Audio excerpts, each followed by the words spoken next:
This is an official disclaimer. If you do not like hunting, you won't like this episode. Have you ever wondered what drives the passionate entrepreneurs and interesting people in the hunting, fishing, and outdoor industry? Well, I did, so I set out to meet them. Aldo Leopold said, "There are those who can live without wild things and those who cannot. These are the exclusive interviews with those who cannot." My name is Kasey Mock. In 2008, I turned my passion for wildlife into a career when I launched our hunting firm, Fever Pursuit. Our family of companies has grown and now includes wildlife management and ranch real estate sales. I get to work with some of the best people and top ranches in the country, and I want to share their stories of adventure, failures, and the business principles that have led to their success. This is the Bucks to Business podcast presented by Mock Ranches.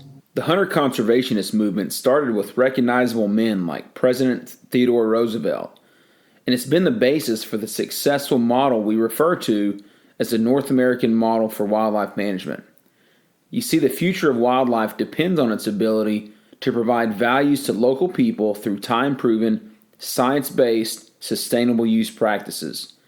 This is why in March of 1972, leaders of the Los Angeles and Chicago Safari Club chapters merged to create what is now one of the leading voices for hunters around the globe, Safari Club International.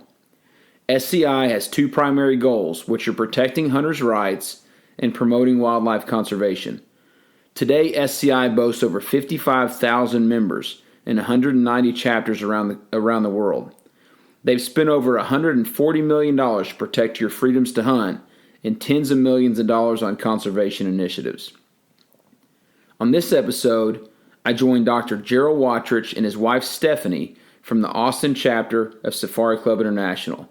We discuss the roles of the hunter conservationists in foreign countries where they've traveled, their upcoming Hunter Heritage Banquet, and some crazy hunting stories, including a near-death encounter with a wounded leopard in Mozambique and the time their lead tracker actually got killed by an elephant in the jungles of Cameroon. If you like this episode, be sure to give us a review on iTunes or Facebook and support your local SCI chapter. Episode number 6 starts right now. So I'm here with Dr. Jerel Wottrich and his lovely wife, Stephanie Wottrich. We're in the Sundowner. Yes. This is a beautiful home you got here, man. Thank you, man. It's a dream. I've been dreaming about this since I was a kid. How many years have y'all been in the Sundowner? 2013. Okay, so we're 3 years in officially now. Yeah. Okay. Yep. Beautiful home. I guess I've been here, this is 3 or 4 times now, and this is the first time I've been treated to sandhill crane, also known as ribeye in the sky. Right. And it was pretty impressive, Steph. You did a good job on that sandhill crane. Thank you. Thanks. It's hard to screw it up. Sandhill crane is a very, very tasty bird. Y'all killed those over New Year's, Christmas? We did. When? Between Christmas and New Year. We were up in the panhandle of Texas, and we limited it out every day, 3 days. Incredible. Yeah. Okay. So, Steph, you are the president of the Austin chapter of Safari Club International. That's right. Jerel's the vice president. Mm-hmm. Very fitting in the order that it landed. So, tell us, how long have y'all been involved with SCI? I've been involved with SCI since 2003. That's when we chartered the Austin chapter. He's been involved longer just because I didn't know about SCI until then. But we are both charter board members of the Austin chapter, which was begun in 2003. We were chartered in January of 2003. How many members are there of the Austin chapter of Safari Club International? We have about 180 members. Okay. And so that's, 13 years going. We've got 180 members. And you've got a banquet coming up. We sure want to touch on the banquet. So tell us about the Hunter's Heritage Banquet coming up in 2 weeks. So it's going to be out at Texas Disposal Systems Exotic Game Ranch and Pavilion. And it'll be January 21st. The doors open at 5. We have exhibitors from around the world, different outfitters. We've got a lot of great hunts, great guns, a lot of just good gear, equipment, some home decor, some jewelry for the ladies. It's our main fundraiser for the year, and all of our funds go local. We send 30% to national, which then they give us back in matching grants on projects that we do. That's awesome. Yeah. That's a beef that some people have about other organizations. Right. I won't pick on those organizations, but Some organizations that support waterfowl, let's say, send the majority of the money elsewhere. And although I want to go support that organization with my conservation dollars, not much of it stays here local in Texas. Right. We so that's direct pretty all the awesome. funds. We have total control. Like I say, 30% goes national. They do, in turn, match a lot of our stuff. So we feel like it's just a great benefit being a local chapter. There's been several chapters that have grown so big, 2 of them, that have broken away from SCI, Dallas Safari Club, one of them. Yes. And we don't ever see ourselves wanting to do that. We love national. We love what it stands for. It's first for hunters. And even though people think Safari Club, it's all about people that want to go to safari, most of our members have never been and don't desire to go to Africa on safari. They may be just local bird hunters or deer hunters. But SCI is a global organization. It's huge. It's very powerful. They put resources towards the areas on the globe that have issues coming up to fight the antis. We're in a constant battle, as anyone that hunts knows, with the antis and not knowing what the future is going to hold. I mean, and we've got to stay together. We've got to put resources towards education. And our big focus in our club and nationally is towards education, youth involvement, and we put so much of ours towards stuff like the program that Texas Parks and Wildlife started with Wildlife Association. The TYHP, Texas Youth Hunting Program. That's right. That's a great program. We've run that at my wife's family ranch in Lomita, up in Mills County, Lampasas County. And we did that 4 years ago. We had 6 kids in. All of them had a parent. Most of the parents were single mothers. These were inner city kids that came. And we got to introduce them to the outdoors in a family-friendly, safe environment. They had the time of their life. It was unbelievable. Mm-hmm. Beautiful. It was unbelievable. That's one of the big programs that we support locally. Yep. So SCI has the 2 branches, the national organization and then the foundation. The foundation focuses on education, humanitarian services, and then the national branch deals with all of the legal issues, has the DC offices and all of that. They help us on local levels as far as legal issues as well. SCI was very integral, I think, in Texas's passage of the right to hunt last year, which writes into the Constitution our right to hunt wild game in Texas. And the Texas chapters actually all banded together and formed a coalition, and I think we raised about $90,000 for lobbying just here in Texas. And we actually had chapters from other states matching our money. Wow, that's awesome. So even out of Texas, we had other chapters because they know that Texas is one of the big 3 that the antis are going after. So they know that it's very important to not let them win anything in the big 3 states, because every little bit they chip away, they get their momentum going. So have you seen that bumper sticker, "Don't Californicate my Texas"? Yes. Love it. Absolutely. That's my favorite bumper sticker. Absolutely. So if you're listening to this podcast, I'm going to go out on a limb and assume you like to hunt. I bet you like to hunt for free even more. Go to feverpursuit.com/podcast and subscribe for a chance to win a free hunt. That's feverpursuit.com/podcast. So if we come to the banquet in 2 weeks, Steph, I went last year, was my first time, and the format's pretty similar to most of the banquets you go to. Yeah. But I think it's a notch up. First of all, it's a reflection on the energy and the passion you guys put into it, because y'all do nothing. You don't halfway do anything. Everything you do, I think, is probably first class. And that's very much reflected in the banquet. The trips that are available first class, the auction items, the raffle tickets for all the ammo boxes full of all kinds of goodies. Food was amazing. But, what should somebody expect? What's the one thing they should expect from coming to the banquet? I'm going to say the first thing they should expect is to just have a really great time with a lot of fellow hunters, to meet some new people. We do have people from all over the world. We have exhibitors from Texas. We have outfitters from Africa, New Zealand. We've got people just from all over the world South that are going to Pacific. be represented. So you can get a lot of information without having to travel to Dallas or to Vegas, to these big conventions.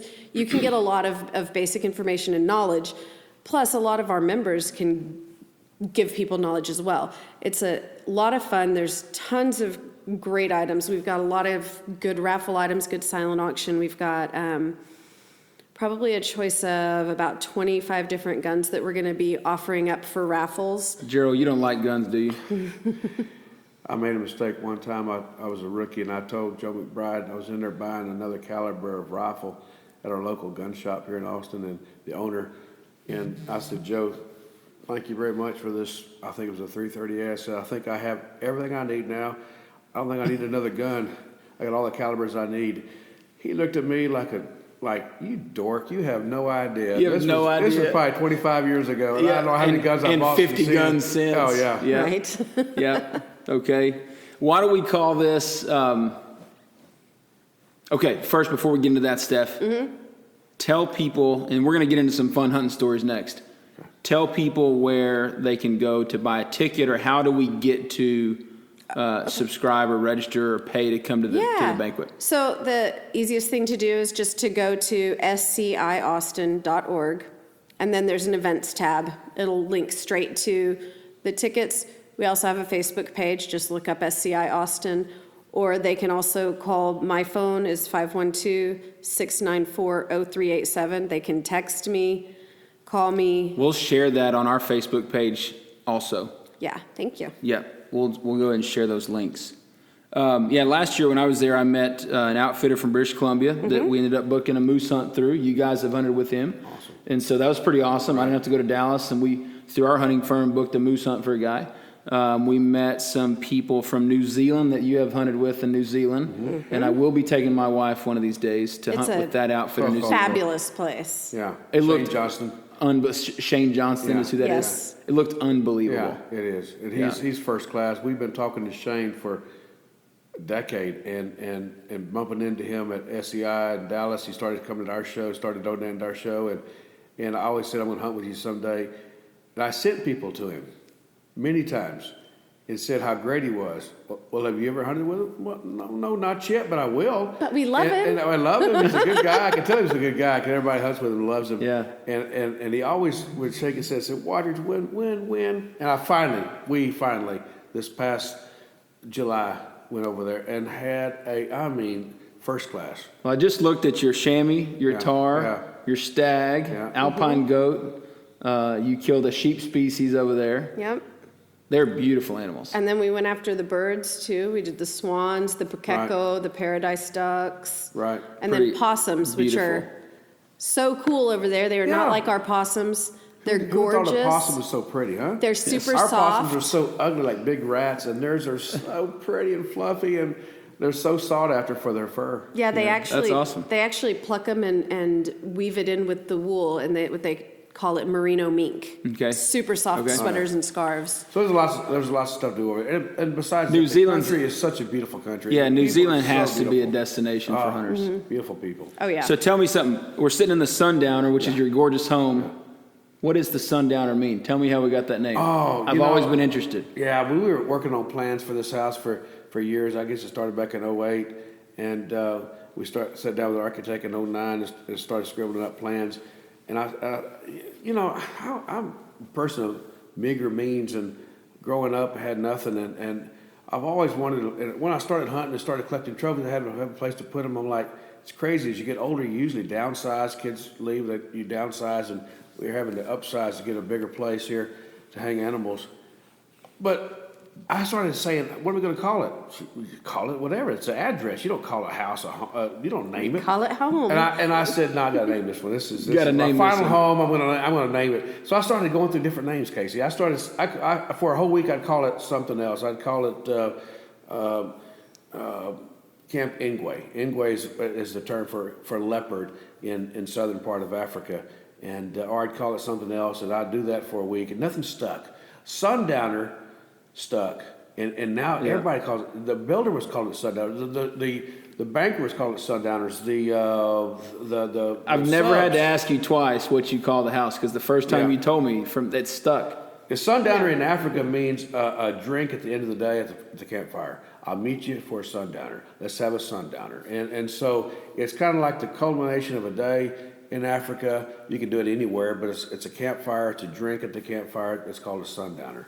And that is a special thing. I'm lucky to have been over there once and then to go the second time, and it's in my blood. If I could afford, I'd go there twice a year if I could afford to. But it's beautiful, and it means so much to me, and I dream of it every night.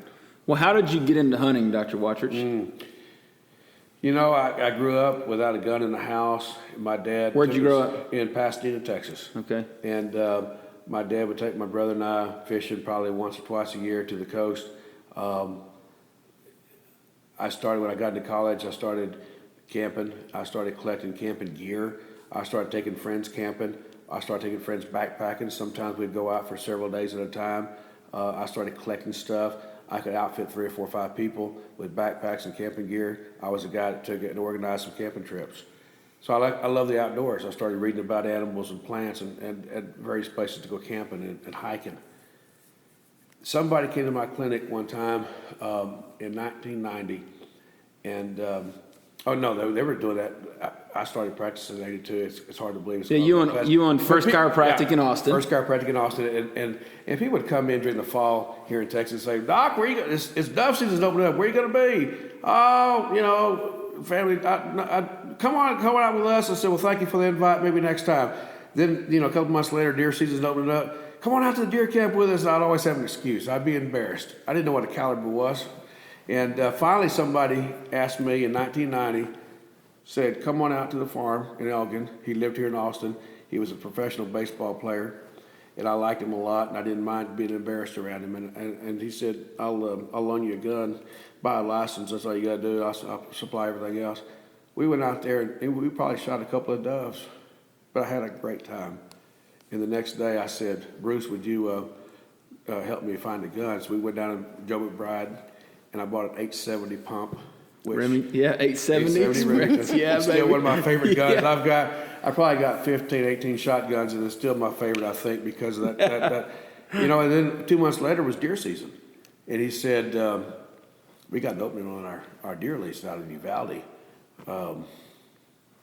Would you like to be on it? Would you like to come on down there and join?" So what do I need to do? He said, "Well, you need to buy a deer rifle."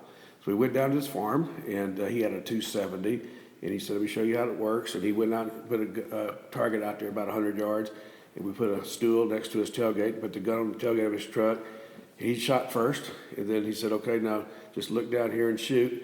And I did, and it came back and cut me on my eye. And I said, "Bruce, this is an elephant gun. I don't need something this powerful, do I?" And I couldn't believe I couldn't handle a 270 that first day. It just was so shocking to me. And but the next week I went out and got a 270 Ruger, and that's still one of my favorite deer rifles. And I've got a lot of guns I hunt with, and I've shot some elephant guns.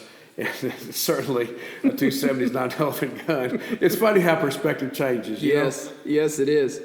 So but Kasey, I was doing that for 4 or 5 years, and I got ate up with it. I'd go to New Mexico and try elk hunting, or go to Colorado. We sat in the snow in public land in a couple of years and didn't get anything, but I loved it. And I got a mountain lion in Utah. So I did stuff in the United States, and then somebody came into my clinic one time in 94 and said, "Just because it's February doesn't mean you got to stop hunting, Doc." And I don't ever talk about hunting in the clinic. I don't talk about religion. Yeah, though I'm a Christian, I talk about politics, so I'm conservative. I just don't want to offend people.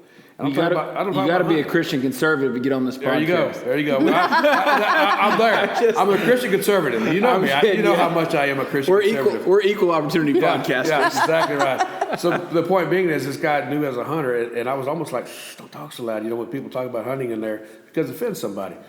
This liberal town we live in. But anyway, he said, "Just because it's February, Doc, you can hunt all over the world." I said, "What do you mean you can hunt all over the world?" He said, "There's hunting everywhere, all year round, or somewhere you can hunt.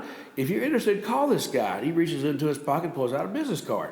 And so I didn't think much of it, put it in my lab coat, and you know, a few days later, I was looking at it, I said, I called the guy. He was a booking agent. Okay. And I had lunch with him. And he said, so I said, "Yeah, I mean, Africa's always, I didn't know you could still hunt animals over there. I was dumb bud." And so I got all excited. And I said, I'll tell you what, John. I said, come to my house next week. I'm going to get a buddy over there. And I'm not going to tell my buddy what we're doing. I'm just going to tell him we're going to come over and have a few beers and have a steak. And that night, we both cut him a check for Zimbabwe. And that's your first safari. Mm-hmm. Zimbabwe, 1995.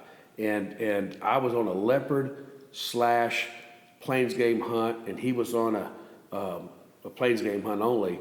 And I just flat out, it was crazy. Zimbabwe in 95 was nuts. I mean, wild, off the chart wild, and crazy wild. And here we were. And I had a leopard incident happen to me. That's the only close call I've had. I've shot a leopard since then. I've shot lions, and I've been lucky enough to shoot elephant and buffalo and various things. But that leopard that night, on the fourth night over there, I made a bad shot.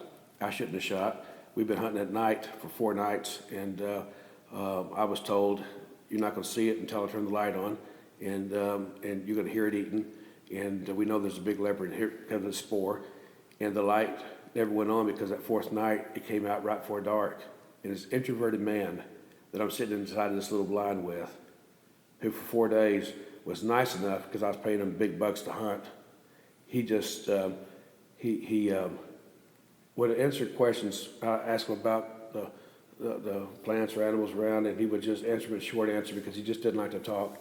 So we're sitting there quiet for several hours in this blind, and nothing. I'm reading a book, and he reaches over there and squeezes my leg with his hand.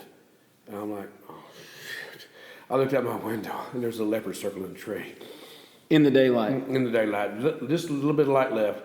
And my gun wasn't even up on the stick yet. It was against a side here. So I put it up on the thing, and I could tell he wanted me to shoot. And if the shot presented itself, the leopard was walking off, and it may have come back, it may not have come back, but it wasn't the shot to take. And I've learned that. You never take a shot unless it's a kill shot, especially on a dangerous animal.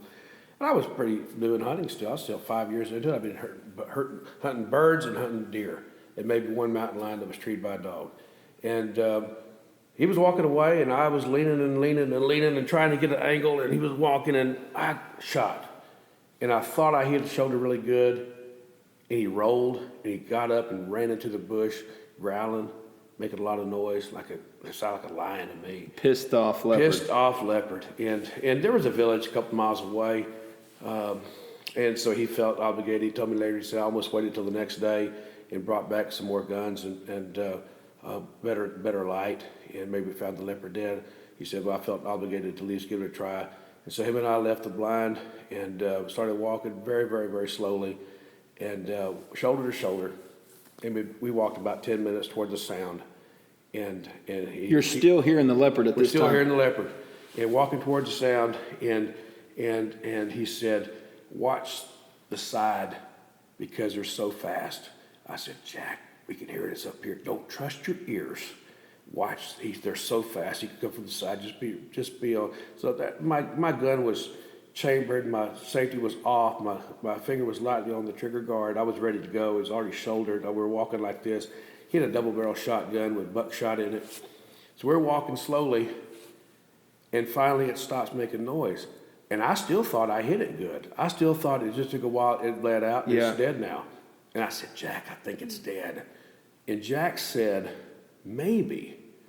He's whispering very softly. He said, maybe, but now maybe it's hunting us. And I'll be dadgum. See, a leopard gets real quiet before he charges, unlike a lion. Yeah. A lion's going to come at you growling and making noise and grunting and growling and charging you. A leopard is stealth. And when he decides to come, he's quick, he's silent, he's quiet. He's coming. He's coming. And he said, maybe now it's hunting us. And about 8 or 10 seconds after he said that, there he is coming at us. And fortunately, it wasn't just from 4, 5, 6 feet away. He had been on top of us. It was more like 45, 50 yards. We stepped it off the next day. And here it comes. And for a moment, I thought, I thought it was going through my life. I was so scared. I'm like, outrun Jack. I felt myself Outrun him. I could outrun Jack. He's an old man. He walks with a limp, and I can outrun Jack. And this is, in a split second. And then all of a sudden, I found myself shooting, trying to find the leopard in my scope, and I've never since then hunted with a dangerous game with a scope. It's always open-sided, or at least a scope that comes off detachable. I've got a 375 that pops off, and so I'm chambering and shooting and chambering and shooting and chambering as fast as I can. I got off 3 rounds. Did you hit him at all with 3 rounds? I don't know for sure, because I know this. He was still coming. And I could see his face. I could still do this. And that was in 95 in June. So that's a year and a half, or 21 years, 21 years ago. And I got goosebumps talking about it, because it's the only close call I've had, and I've killed a lot of dangerous game, and I learned a lot that night. That first shot is not I think I can make the shot. It's got to be a for sure thing, and so here it comes, and it's leaving the ground to jump on us, and Jack shooting the second time, his second barrel, and it falls at our feet. And it falls at our feet, and it's there. It's not making any noise. You can see it breathing a little bit, but it's laying there. And man, I'm not even sure my pants were dry at this time. I'm here at a leopard. I'm in Africa, and I've just shot. Oh my God! Jack said, "Shoot it again." I said, "I'm looking for my bullets in my pocket." I said, "Jack, I got one more." He said, "I got one more too. Let's load up." I loaded up. He loaded up, and I shot one more at point blank range in his heart. And then we felt ourselves staring at this thing and melted to the ground. I mean, it was just like we wanted to touch it. I felt Jack's shoulders shaking. And I didn't know if Jack was laughing or if Jack was crying. He was an older guy that's been hunting leopard all of his life. He was the leopard expert in this part of Zimbabwe. That's why they put me with him. And so Jack, his shoulders are moving, and I didn't look at his face, put my arm around him, and I said, "I love you, Jack." When I said that, he started shaking more. And I thought he was laughing then. I thought maybe he's laughing now. We hugged.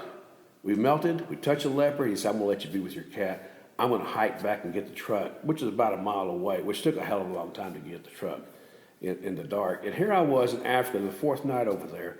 I was out of bullets. You're out of bullets? Yeah, I'm out of bullets. In Africa? I have a knife at my side. At night. It's night. And That's a terrible idea. I'm out of bullets. We love you too, Jack. Yeah. Let's walk to the truck. So, I'll never forget that. And so I've shot some wonderful animals since then, some great stuff that's happened. I told you earlier tonight about the crocodile that's eating the kids, and that we tried to save that village, and the bongo that we're on in the forest. I want to hear about the bongo in Cameroon. Oh my gosh. That was in 2005. I've always wanted a bongo. Everybody talks about the big 5, which is the elephant, the rhino, the buffalo, the leopard, and the lion. I've got the big 5. I'm fortunate. Thank you, Lord. The big 5 is awesome, and I'm thankful for that, but I think there's a big 3, in my opinion. The big 3 in Africa is the bongo. It's an antelope. Yeah. The mountain inyala, not the inyala, but the mountain inyala. It's only in a little pocket in East Africa, in the mountains of Ethiopia. That's an inyala right there. It looks like an inyala, but it's the size of a kudu. It's huge. And they're only in a certain pocket, and to get one is a feather in your cap. They're hard to get a license for it. It costs a lot to get a license for it. It's a good hunt, and it's something I want. But I got the bongo. There's a Lord Derby eland. There's an eland right there on the wall. Yep. That's a Cape eland, and there's a Livingston eland. But these elands here are common. They're everywhere. Even on Texas ranches, they're everywhere. Eland are everywhere. Not a Lord Derby eland, the giant eland. The Lord Derby eland is a species that is so pure, so awesome. It's only in a certain area in Africa. And the Lord Derby eland, the mountain inyala, and the bongo, I've always wanted those 3. I've got one of them. God willing, perhaps someday I'll get the other 2. Now the bongo, that was in Cameroon? Yeah. Jungles of Cameroon. Jungles. And y'all had that was a pretty bad experience. It's the most miserable Yeah. hunting place you can be because you're always wet. Well, one of your guides got killed, charged by a jungle elephant, didn't One of our That's guides exactly got right. killed right in front of us. That's right. And that Can you happened. share that story? I'll let him because He says it we better, got over but there. terrifying. We flew over there, and we overnighted one night in a big city, and they said don't leave this hotel because it's a very corrupt city, and we'll come get you the next day and drive you to the small airport. Well, they came to get us and said, there's been a delay, and we're not going to get the charter plane in here to the jungle, so you're going to spend an extra night here, which is a comfortable hotel. We enjoyed that. But we got to the jungle. One of our hunting days was gone. We were going to the best place in the world for bongo. Everybody, it's 100% success. That's the prettiest animal you have. Oh, man. And we got there, and our PH was sick with malaria. And they said, he's going to be sick, so we're going to put you in this other area with this other PH. You're going to hunt dikers and so forth. Try for buffalo. But your PH will be with you in a couple of days. He's just getting over it. He'll be fine. Well, about 3 days later, he was fine. We transferred to his camp. That was the camp we stayed in the rest of the time. Well, the first day out, was it? No. First day out, got killed. Our head tracker got killed, and by an elephant, which was crazy. Pygmies, these little guys, little people that live in the jungle, that have their own language, have their own school, have their own little life. They don't have. It's not like most of the natives in Africa. It's most of them aren't clothed, and it's a pocket that has just not been westernized, so to speak. Right. And you have to understand that in the rainforest, you can't see in front of you. You're constantly cutting a trail. Yeah. So you can't see but a couple of feet in front of you. The trackers are carrying machetes, and they're cutting through the vines for you to get through it. Yeah, So you're it's not walking like- down a Forest Service road. No, you don't have any visibility other than The average shot of little a bits. bongo in this area was 7 yards. That's at convention when they said, so what kind of guns do you have? I said, well, do you want me to take a powerful? I got a 375 with a detachable scope. Perfect. That's great. That's a great gun. No scopes needed. It's going to be a close shot. I said, I guess you don't want me to take my 470 double. Oh, you got a 470 double? Yeah, that's the one you need to take.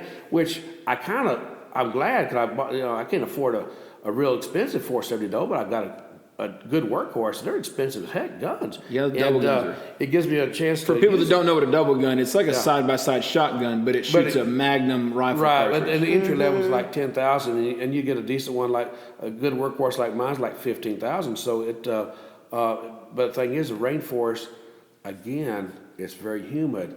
It kind of abused my rifle. It came back a little rusty. I cleaned it every day, and I felt real bad about this rifle. So it's back in good shape now. But the point being is, here we are, and my PH is carrying a double rifle, and we're in the rainforest. And they say the most exciting thing in all of hunting, and I'm not sure about this. I've done a lot of hunting, and bird hunting is also exciting, but I think it might be true. The last 30 seconds of bongo hunt, and I might say the last minute of a bongo hunt is crazy exciting, because they let the dogs loose and you got to get to the bongo fast. The old timers will say, "Oh, you use dogs and da da da." Back then we didn't have dogs. We shot mine 50 years ago, and back then they shot a lot of wrong animals, because you can't see the animals you're shooting at. You might just see a piece of the animal, but the dogs allow you to. It's moving its head around trying to protect itself from the dogs. And it just takes 4 or 5, 6 dogs, and that'll stop a bongo sometimes. And sometimes they're tiny dogs. They're real small The dogs. dogs are not even like a foot tall. Yeah, they're not short. they're not grabbing. They're not No. catch dogs. They're just They're- bay dogs. They're just nipping at it barking and barking at annoying it, mostly. and mostly just barking at it, and so but it stops it a lot of times. It gives you a chance to look at it, but you got to get there, because it may not stop it, but for 10 seconds, maybe stop for a minute, it may stop for 5 minutes, but sometimes it don't stop it at all. So when the dogs, we're walking along real quietly the whole day. They let these dogs, you can step on a dog, it won't make a sound all day long. It's not like hunting with our dogs that they're yapping and stuff. Everything's real quiet. You're following this trail, this bongo. It's still the same way the old timers did. You're still following the trail. You cut a track. And you get real close to the bongo. The pygmies, they're close. I think they smell it. And a bongo may be just 10 yards from you or 10 feet from you. But you can't see it. But you can't see it. The thick and so what vegetation. happens is they know it's close. They let the dogs go. And the dogs no longer go on the trail, because the trail may not be straight. It may be that it's gone in a circle. It may be over here. And the dogs, when they get so close to it, the dogs can smell it too. They let the dogs go at the same time. The dogs haul butt quietly, don't make a sound. As soon as the dogs get to it, they start yapping. Boom, And then you start running. You start running because you only got a X amount of time. That X amount could be 10, 15, 30 seconds, could be a minute. So that's when you grab your gun. So the whole time, I always carry my gun on safari, except that the first day he said, Mutombo is going to be your gun bearer. He'll carry your gun. I said, no, sir, I carry my own gun. Well, you don't want to carry your gun in the forest because you're a big guy and you're gonna be tripping on vines and ducking and stuff. And the guys who are cutting the trail are pygmies that are like 5 feet tall. So if you're 6 feet tall, you're having to duck under and get into their because trail. they can't cut that high. That's right. So I was fine So because I'm not carry tall. my gun, but the thing is, I grab when the dogs start, you grab it, you run, and the pygmy ran into an elephant. They very seldom make mistakes. They're bred in the forest, but the elephant's right there. He runs into it. We hear it. We didn't see it. And my professional hunter grabbed me. I'm running right behind him. My wife is right behind me, and it was crazy. We went around. About 15 minutes later, he's laying on the ground, and they're asking me, and I'm a chiropractor, they're asking me to bring him back to life, and I'm like, oh my God, I didn't come over here to do this, and here he is laying there. His eyes are open, his mouth is open, his teeth are sharp. They start sharpening their teeth when they're in adolescence, and he's laying there, and he has no pulse. I reached to check his chest. Maybe try to do some CPR on him, and dude, he had no chest left. It was mush. It was just mush. It just mush. So the elephant had stepped on him and walked off. They Crushed say that his chest. they say that they either will kneel on you, or they put their tusk into a ball and just will grind it into you. Wow. Or pick you up and throw you. Those are typically, but so the forest elephants are different than the savanna elephants. Yes. They say they're so much more aggressive. They're smaller. Because they can't see you coming. You sneak up on them. That's why they're aggressive. And what a lot of people don't realize, we were hunting close to a national park. And the national parks in Africa are not like here. The national parks in Africa, unless you're talking about like a Kruger or something like that, that's a big tourist destination, there's so many poachers in them. Yes. We picked up hundreds of snares while we were hunting. We picked up so many dead animals that had been caught in snares. The poaching is so rampant over there. And so, it could have been that this elephant, because it didn't run away, it came straight towards the people when it heard it. Usually the animals run away. And so, it could have been one of those that had been attacked by poachers. I mean, we don't know because we didn't see it, but typically they'll run away. Well, poaching in Africa, have y'all seen the Ivan Carter's TV show, Carter's War? Yep. Mm-hmm. That's one of my favorite shows. Yep. It's not your typical hunting show. Right. But most people don't understand a couple of topics that we hit on there that I think are so key. The impact of poaching in Africa is incredible. It's a major problem for the black market, much driven by Asia, but you've got these big elephant tusks over here. You've got a rhino that is a replica rhino, right? You darted the rhino and it's a replica. Correct. But the rhino horns, all the deer species, the elephants, man, they are being poached like crazy. The gorillas poached like mad. Gorillas and chimpanzees. Yeah. It's bad that the natives love the monkey type of meat. They love the primate meat. Yeah. And so they will catch those and kill them. Well, the non-hunters don't understand that they're not doing anything to combat poaching. No. Only the hunting organizations like Safari Club, Dallas Safari Club, and a few others, very few others, are doing something to stop the poaching problem in Africa. Right. And non-hunters think it's counterintuitive. Why would we want to save an animal that we want to hunt?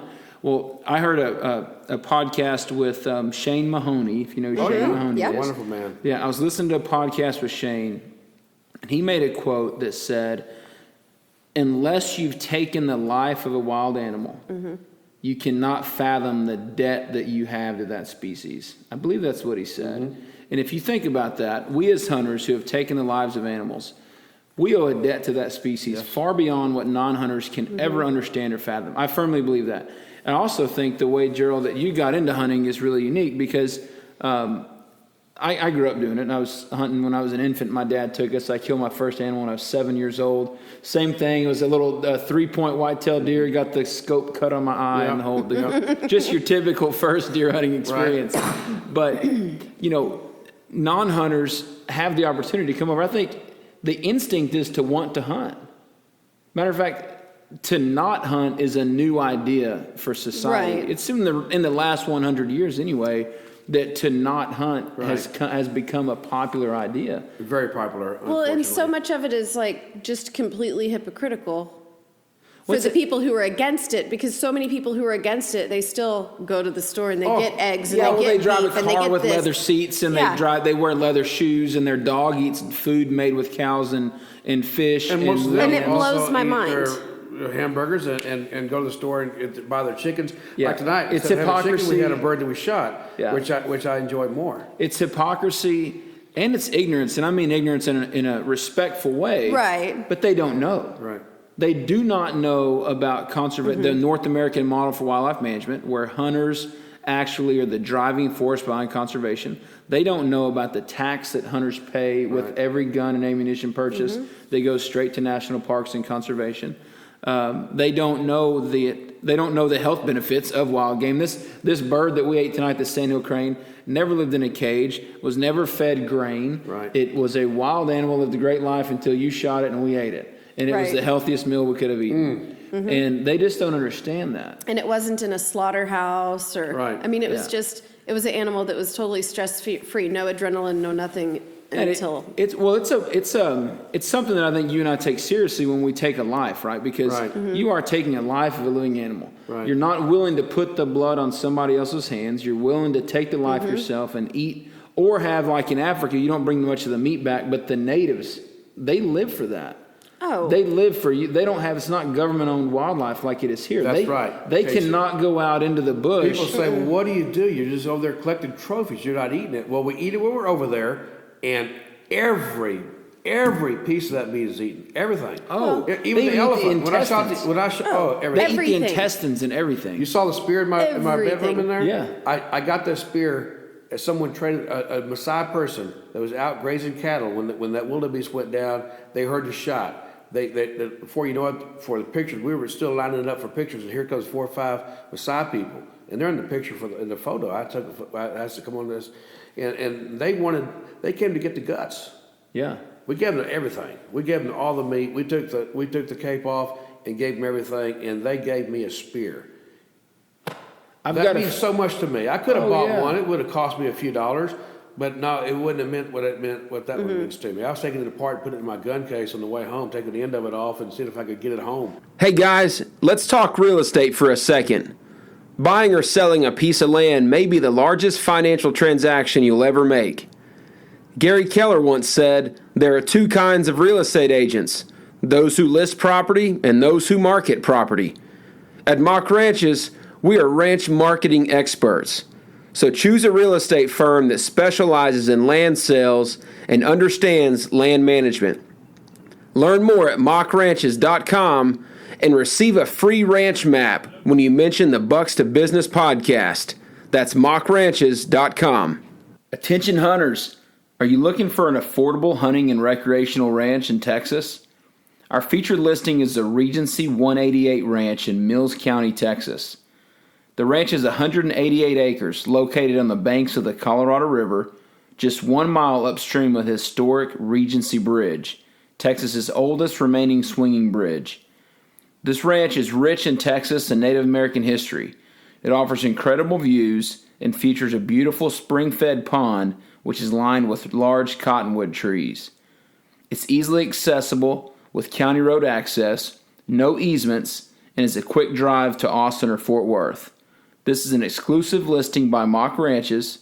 Contact us for information at www.mockranches.com. And remember, if you don't have a map of your ranch, just give us a call. We'll make you a custom ranch map for free as a gift to our listeners. I've got a friend that y'all know him. He lives here in Austin, Steve Vogus. You know the Voguses.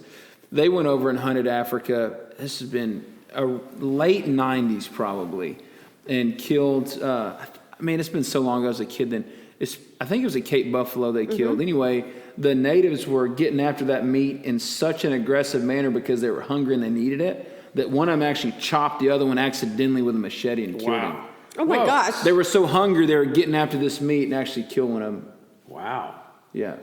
Yeah, that's Right. insane. Well, that's like the elephant. That's enough meat for a village for over a year. They take it and They dry it. It's so dry there, and like here, they could just hang the meat from trees. Well, from after tree the branches Cecil and dry Lion it. incident, okay, let's Yeah. hit on something. I'm not All afraid to right. ask the hard questions. Let's hit on something here. The Cecil Lion thing. Yeah. Okay. Okay. After that happened, you just inflicted poverty on so many of those villages in Africa as if they didn't already know what poverty meant. Right. Yeah, we have no idea You just as a sentenced society them what to poverty means. really hard times You're right. by choking off the hunting. Right. Those people, they live on the dollars that mostly comes from North America into those countries to hunt. Not only the money that they make off the jobs, but also the meat that they get to eat. And the hunting dollars is what protects poaching. That's exactly and so right. it's a cycle. It's a synergistic relationship between the game organizations, the Department of Wildlife, the game species themselves, the economy of the villages, the economy of those of us that make our living in the outdoors. It's a very synergistic win-win relationship for everybody. Well, and if you saw any of the interviews with people that are from there, so okay, you've got the interviews of all the people here talking about how horrible we all are for going over there and killing these majestic creatures, whatever. I mean, we think about it when we do it. It's not like we go over there just to slaughter. We have a thought in everything that we do. We appreciate every animal that we take the life. Again, the meat is all left there. But you talk to some of the natives over there in the cities, and they're talking to these guys like in Zimbabwe, is it Bulawayo, and they're talking to this guy, and he's like, so what? They killed a lion. We don't care. Those lions kill our cattle. Yeah, they kill I'm the cattle. glad they killed a lion. Yeah.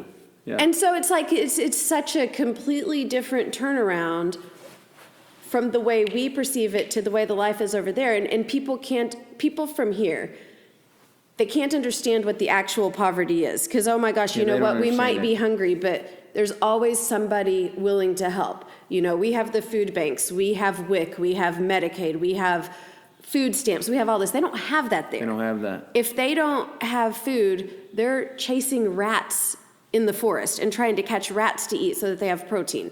They're eating, the main source of protein for the villagers, if not for hunters, for the villagers in Zimbabwe is mapani worms. It's these giant, disgusting caterpillars. Yeah. And that's their main source of protein because it's easy to find and it's cheap. I've eaten those, by the way.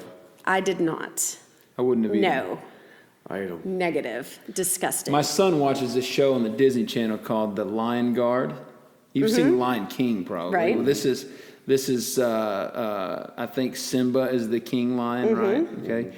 This is his son, the like a teenage lion. Okay. I forget the lion's name, but he's got this band of animals. There's a hippo, and there's a gazelle, and there's the lion, and there's a bird, and I forget what else. And so they all get along in the cartoon. Well, that's not reality, and that's what the Westerners think, that the lion and the hippo and the gazelle get along over there. So my son's 2.5, and I tell him every chance I get, hey buddy, I already started telling him, hey buddy, you know the lion and the gazelle don't get along in real life, because I don't want him growing up thinking that. Yeah. And that may seem a little over the top, but I'm just intentional about what I think, what I want him to grow up. And in all honesty, I think that, you know, our grandkids watch Disney movies, but we, again, also will tell them, you know, the reality of it. They know. Yeah, no doubt. No, we grew up watching Bambi, and we still hunt. Yeah. So tell me this, that's Dr. the thing. Wottrich. The podcast is called Bucks to Business, and we typically go interview people who are interesting characters in the outdoor industry, or who have a position like you two do in SCI. But we're all business people. And this podcast was born out of my passion for the outdoors, how I turned that into a successful hunting and a real estate business. And my passion for hunting, I'm very public about that. It doesn't really affect me. But like in your career, it very much could, right? If everybody out there knew that Dr. Wottrich was a big hunter and had all these trophies in the Sundowner, there'd be some people that wouldn't care for that too much. And so many of our listeners are in the same boat. Not everybody's in a career like I am where they can be open with that. So tell me how you've navigated that. What have been the impacts of that? Because you're not apologetic about it. You don't try to hide it. No, I don't hide it. I just don't try to talk about it unless I'm with a group that I know is open to it. Yeah. You know, you pick and choose your moments. I don't just, sometimes my clinic gets very busy. There's a lot of people in there, and Austin's a very liberal city, for Texas especially, but I would think it'd be much like a California city many times a week. Well, people believe, you know how they are in Austin. Sure. So you really got to watch who you're talking to. I had a lady that said, I heard safari, you're going on safari. Are you, is this a photo safari? Are you killing animals? I said, I'll be taking a lot of photos. A lot of photos. Dead animals. I didn't say it that way. But I said, no, I'm taking photos. I'll be taking a lot of photos. The way I like to say this like this, we're over there I say this a lot to people. I say, I'm over there and it's true. I'm over there to supply meat to the natives. Well, and we also take other stuff. We take we do. SCI has a program called the Safari Care Program. It's basically these giant blue duffel bags.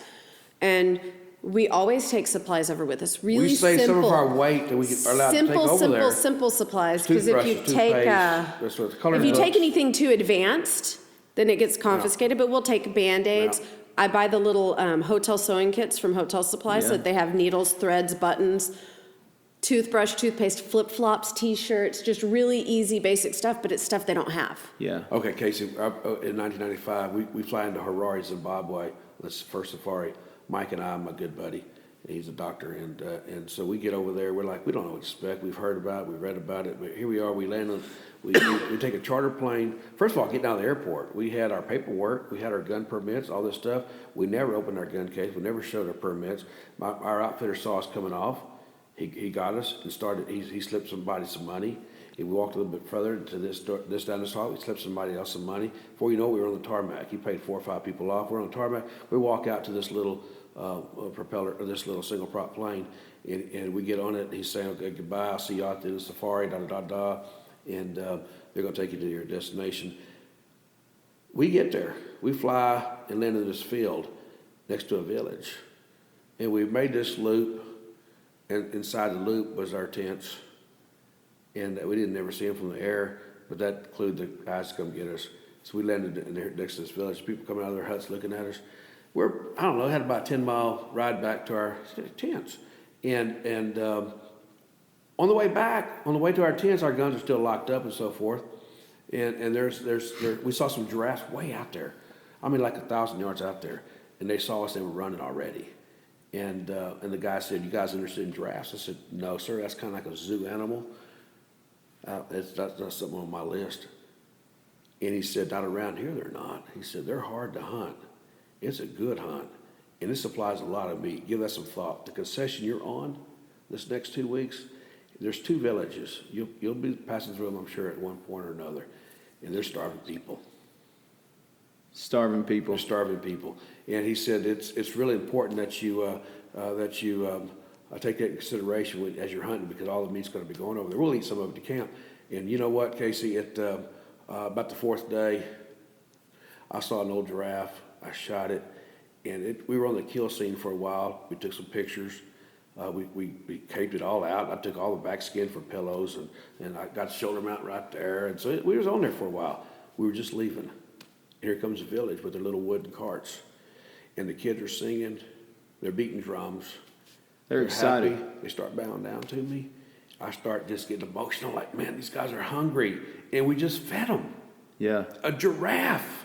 This old giraffe. Unbelievable. Unbelievable. They ate everything. Unbelievable. They're just so happy. So, I mean, it's that kind of stuff that you just... And we take the choice cuts of animals. We take them back to camp. We even ate some of the elephant because we believe in taking something of everything we shoot. But that elephant fed a lot of people, and I'm glad we had a backup plan that night with Impala, because the elephant was pretty tough. Pretty tough to eat. It was not so great. So how many, as we wrap up, how many countries have you hunted?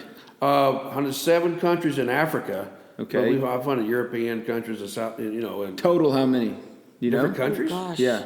Oh yeah, I don't know. I'm going to guess and say probably 14, 15 countries maybe. Okay. Yeah. What's your most memorable hunt? You know, bongo's hard to beat, leopard's hard to beat because it's the first one. Elephant, that was shot on the last day. I told the guy I wanted to shoot a 50-pound elephant, so I paid a little extra to go to Botswana and hunt with this guy that had this incredible reputation. And he, the first day in camp, he said, "You saw our last year, we averaged 62. I'm sure we're going to be able to get you a 50-pound elephant." And we saw one coming out of camp the first day. We looked at it, and he whispered, let's go look at it. We got off the truck, him and I, we got close. We looked at it from this angle, from that angle, and we looked at it for 30 minutes. He whispered, and he said, 51. I'm thinking, how in the heck does he know it's 51 How does he pounds? know? I didn't realize how good he was, because I realized after a week when how good he was. And I passed, and on the way back to the truck, I said, I passed because I know I said I wanted 50, but what if it was 48 or 49 it's the first day? He said, no, it's 51. I don't blame you for passing the first day. We're gonna get you a 50-pound elephant. We stopped seeing them. We stopped seeing 50-pound. We saw a lot of elephants every day, 45-pounders, 40-pounders, 35-pounders.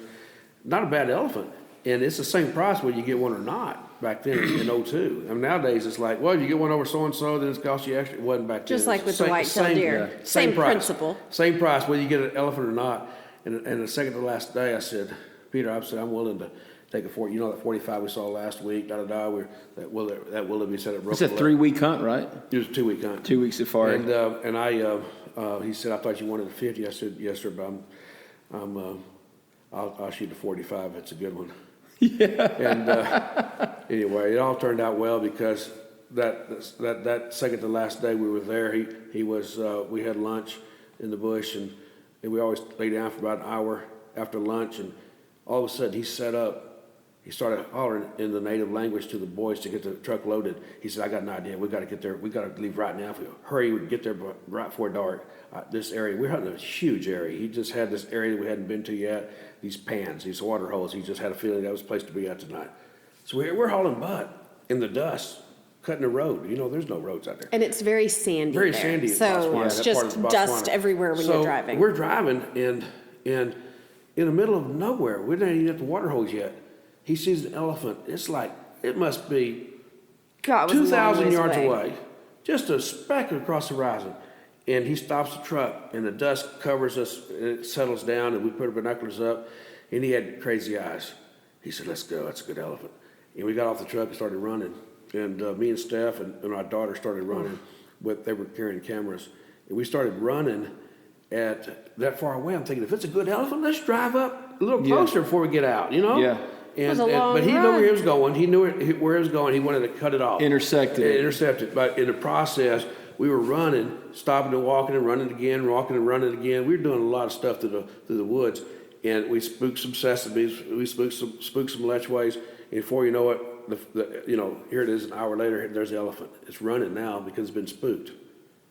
And it wasn't a point-blank shot like I thought it was going to be. All week long, we've been getting, for 2 weeks, been getting close. He talked about the brain shot from the side. It's going to be right here. From the front, it's going to be right here. We're going to get you close. We had so many close encounters looking at him. A few times he'd climb a tree to get a better shot, to get a better look. And a few times there was a few close calls. We had to run like hell because he was sliding down the tree, hollering, run, run, run.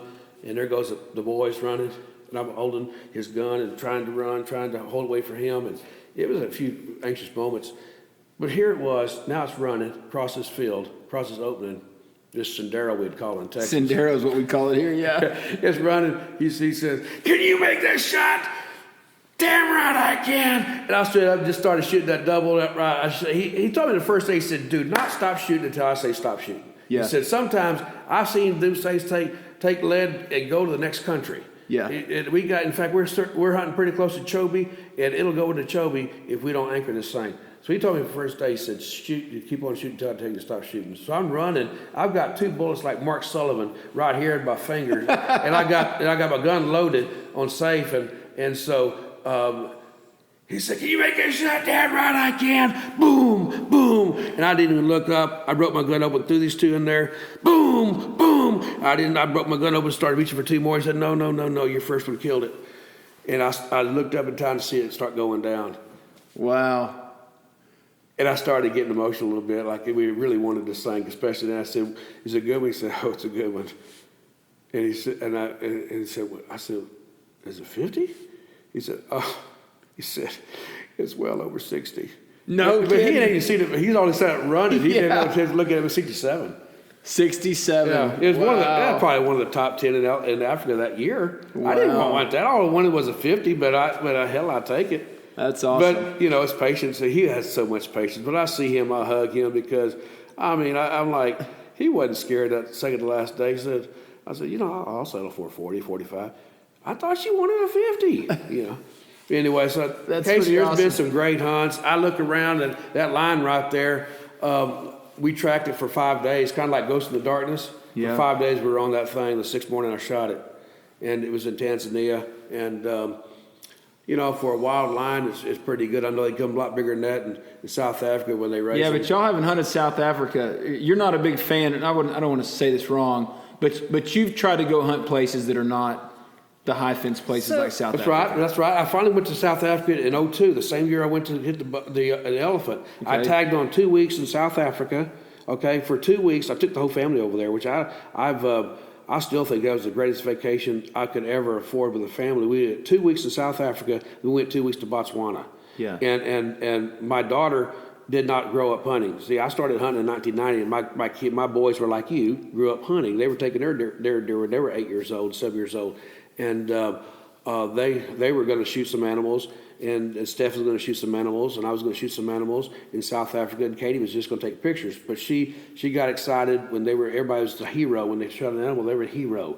And they get my picture made with Stephanie, with Kirby, and with Kenny. And well, she was a little jealous, and she said, I think I can hunt. Well, the PH said, I'll take her back. I'll work with her. And so she shot a few animals in that safari. That's pretty awesome. But the fact is, we shot 47 animals in 2 weeks. As a family. Not all of them are great Which animals. is crazy. Yeah, it was crazy. Hell of a lot of big bill, but it was a lot of more warthogs and dikers and stuff. We got four impala. I mean, it's a lot of the animals. point being is, we shot 47 animals in 2 weeks, and then we went to Botswana, and we shot 2 animals in 2 weeks, a buffalo and an elephant.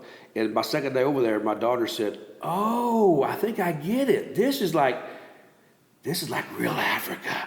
This is what you love, isn't it, Dad?" Well, the first day into Botswana, the professional hunter was taking us around and said, "Here's the tent, somebody can stay here. Here's the third one, here's the second one, there's 3 tents. You guys, I know Steph and Jerel, you're probably going to be this one here. The kids, how they're going to be."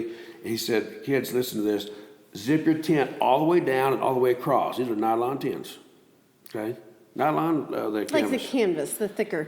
But I guess they had nylon little netting that had Yeah, canvas on you top could of it. flip The it point- out the and point have being net is, or- they were good tents, but you had to zip them down all the way down. But it's still fabric.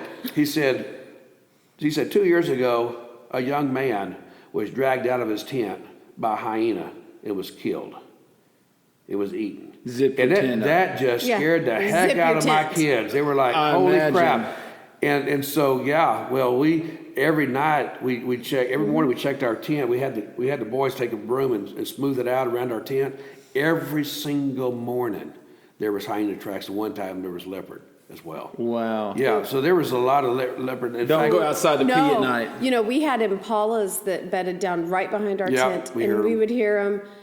And every single night, we'd shine the flashlight as we were walking to the tent, just shine it into the grass. You could see the hyena eyes. Yeah. You could hear them whooping to each other. And the last night, after he got the elephant, we tied part of the meat to the tree that was right in front of our tent. And that was the quietest night that we had a lot of chomping. because They were eating. they weren't calling to each other looking for They stuff. were all eating. But so we actually, I was laying on the floor of the tent with the video camera, and he's laying there with the flashlight, and we're unzipping and videotaping these hyenas, We had like mag lights and maybe 15 feet from us, sitting there Wow. eating. Well, apparently the professional hunter forgot to tell the ladies that we had done that. So instead of, we would always wake up, they would bring us a tray with tea and coffee and little biscuits and stuff to our room.